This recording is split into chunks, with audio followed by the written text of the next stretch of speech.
então a gente convidou para que o Marcos pudesse passar as últimas informações a respeito dessa greve que tem como ponto de pauta, né, a recomposição orçamentária, a reposição salarial e também a reestruturação das carreiras de técnicos administrativos e docentes. Marcos, por favor. Bom, obrigado pelo convite da presidência do Conselho e aos conselheiros. Só colocando um pouquinho do contexto que estamos, nós tivemos aí um giro de 180 graus em relação ao reconhecimento das entidades sindicais como instituições que representam a categoria a partir da constituição da Mesa Nacional Permanente de Negociação em 2023. Essa nova configuração, esse novo contexto, que nos coloca como mediadores no processo negocial reconhecido pelo governo federal, pelo Ministério do Trabalho, enfim, nos coloca num novo patamar, vamos dizer assim, de restituição do direito democrático, no sentido de reconhecimento das instituições que fazem a mediação política e negocial na sociedade em que vivemos. A sociedade civil organizada, ela tem que estar presente em todos os momentos, em todos os espaços, para que as políticas públicas que estão sendo gestadas, debatidas, sejam implementadas também com esse processo participativo. Então, reconhecemos, né, o grande avanço de contexto, porém, nós temos que sempre reforçar que não basta só recuperar as nossas mediações de negociação, e a mesa, nesse sentido, é um espaço de negociação. Nós todos sabem que a gente não tem uma legislação específica para negociações no Serviço Público Federal, ao contrário do setor privado, que nós temos, além das datas bases instituídas por legislação, a gente tem a mediação da Justiça do Trabalho quando os conflitos se dão, né, e com a possibilidade, inclusive, de dissídio coletivo chamado pela Justiça. Então, esses mecanismos nós não temos no serviço público. Então, se faz necessário que, uma vez instituída essa mesa, haja efetivamente propostas que permitam fazer síntese para superar os conflitos. E, nesse momento, infelizmente, a gente não tem essa proposta que permita a gente ter uma solução do conflito. E, nesse contexto estabelecido, de mediação, formalmente estabelecido, ele é um contexto que reconhece a paralisação, o direito à greve, que é um direito constitucional, assim como, né, a nossa sindicalização passou a ser constitucional a partir de 88. Porém, então, o recurso da recusa ao trabalho, nesse momento do conflito, é perfeitamente legítimo. E é nessa condição que a gente está. Não queríamos ter chegado a essa condição de ter que fazer a paralisação do nosso trabalho, mas, enfim, esse é o contexto que está.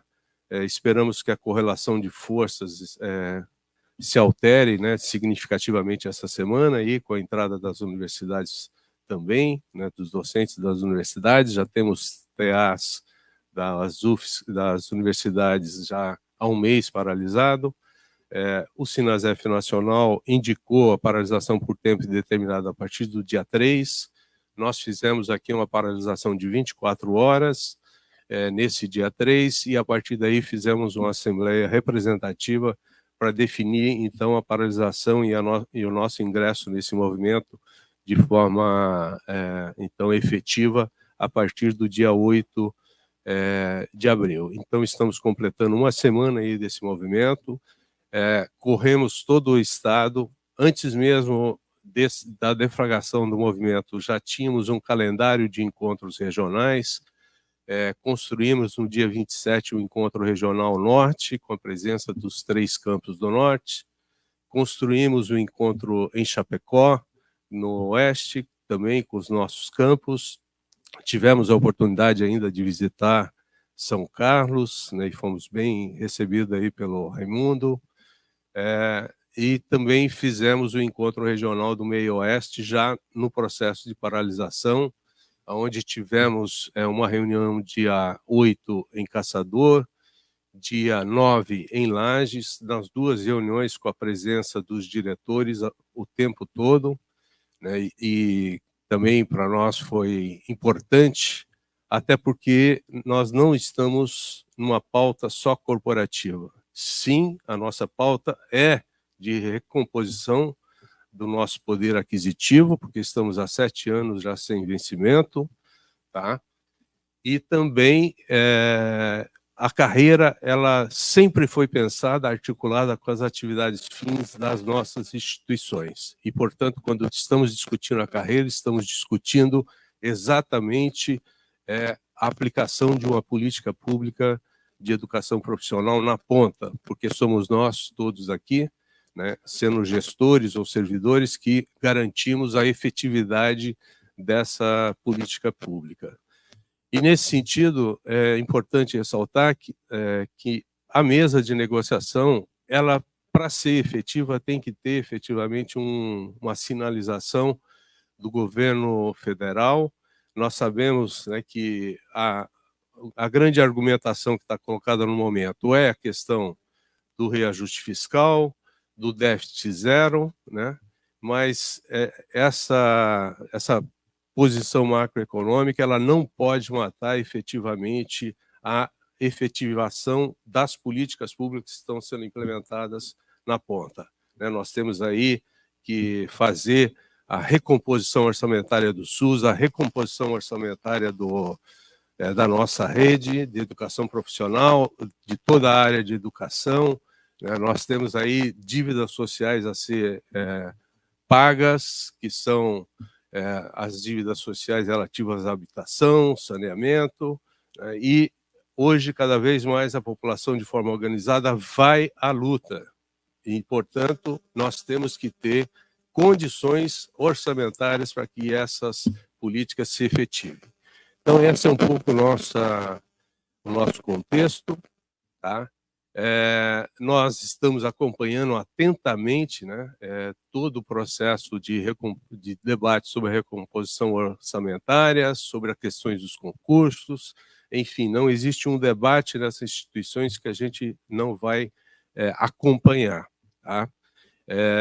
Nós sabemos que a greve é sempre um momento que traz instabilidade institucional, né, pelas questões, né, vamos dizer assim, da rotina sendo interrompida, mas eu vou trazer aqui para a mesa a discussão e a conversa que nós tivemos com a diretora de Caçador, né, que nos informou que o ano passado, em 3 concursos para professor de inglês, de educação física e de biologia, ela teve os concursos para professor substituto vazio. Então, nós terminamos o ano de 2023 com os alunos do integrado sem ter terminado esse conteúdo. E ela nos mostrava o quanto que isso foi um prejuízo, né, do ponto de vista da imagem do Instituto no município. E é muito difícil a gente recuperar essa imagem. Então, a nossa normalidade, na verdade, é uma anormalidade nesses últimos momentos. Então, não é a greve que tem trazido essa anormalidade nesse momento. Certo? Então, a princípio, nós temos uma mesa, recebemos uma proposta do governo no dia 11, onde essa mesa foi antecipada, inclusive, pela mobilização, porque estava prevista para o final de abril. Então, nessa mesa do dia 11, foi entregue o documento que aponta as possibilidades aí de solução. Esse documento será analisado amanhã em Assembleia Geral, tá? Nós temos também amanhã a apreciação do documento que a reitoria vai nos enviar sobre as atividades essenciais, né?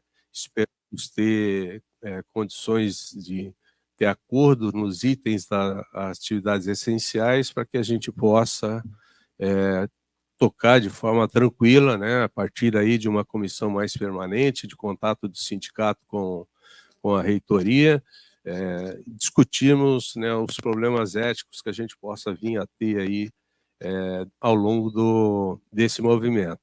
Essa semana nós pretendemos consolidar a paralisação em todos os setores administrativos e de ensino, e solicitamos já de antemão a esse conselho que abra a possibilidade de pensar e deliberar a suspensão do calendário, porque é a forma que a gente teria de resolver com menos conflito o retorno normal das atividades a partir do acordo final de greve que sempre foi feito, né? Então, e não será diferente dessa vez. Teremos um acordo final de greve, aonde, da nossa parte, temos um compromisso de recomposição do calendário nos seus 100 dias letivos de cada semestre, 200 dias letivos ao ano, assim como já tem uma sinalização e concordamos por parte da reitoria de que esse termo de acordo deve se pautar pela reposição dos trabalhos acumulados. Me parece que só essa posição já facilita bastante o processo negocial de final de greve, né? Tanto nacionalmente quanto localmente. Então, seria isso, né?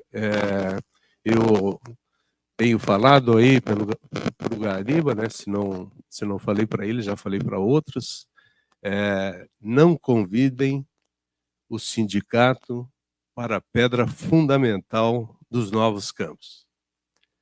Nós queremos ser convidados para a implementação fundamental do orçamento e para a posse fundamental do pessoal que vai dar conta dessa expansão. Somos completamente a favor do processo de expansão, mas não podemos deixar os nossos gestores pendurados no pincel, né, e os nossos servidores sem as condições de trabalho. Então, essa é a condição que estamos, né? Nós, em todos os encontros regionais, a gente tem feito a recuperação, inclusive, do relatório oficial que está disponível, anual do IFSC, que é o de 2022. Não sei se 2023 já está disponível, mas, enfim, tem um gráfico nesse relatório, que é o gráfico que mostra a linha de orçamento nosso nos últimos 10 anos, né, e é claríssimo como dado oficial, então estamos usando exatamente esse gráfico, né, a perda que nós tivemos orçamentária a partir de 2015. Então, nós estamos aí num esforço enorme para reverter essa curva, mas também mostramos para os estudantes, e eles têm estado presentes nos nossos encontros regionais, de que aquele quadro em barra, né, onde está o crescimento das nossas matrículas, mostra o compromisso institucional, mesmo tendo os nossos orçamentos reduzidos, o nosso compromisso de cumprir as metas que estão dentro do Plano Nacional de Educação, que é aumentar as nossas matrículas, né, e atender o que está sendo planejado já há 10 anos, né, como expectativa de que a gente atinja essa meta. Estamos indo aí para um novo debate do Plano Nacional de Educação, estamos indo aí para um novo debate sobre o PDI, então temos que articular as metas nacionais com as nossas metas, né, e fazer esse esforço. E sempre que for possível, o sindicato estará presente contribuindo. Obrigado. Marcos, obrigado por esses informes. Acho que é importante, até para a comunidade, né, estar a par, né, da visão do sindicato nesse momento, como você disse, que é um momento delicado, né, greve é um momento realmente que né, de certa forma, é um momento atípico, né, da instituição, e a gente sempre tem dito que o diálogo nesse momento e o bom senso é a melhor forma de a gente conduzir esse processo. A gestão ela continua à disposição, segundo a Juliana, até nós já encaminhamos o ofício com todos os serviços inadiáveis e essenciais, né? Nós encaminhamos na sexta-feira já, né? E então a gente aguarda o retorno do sindicato.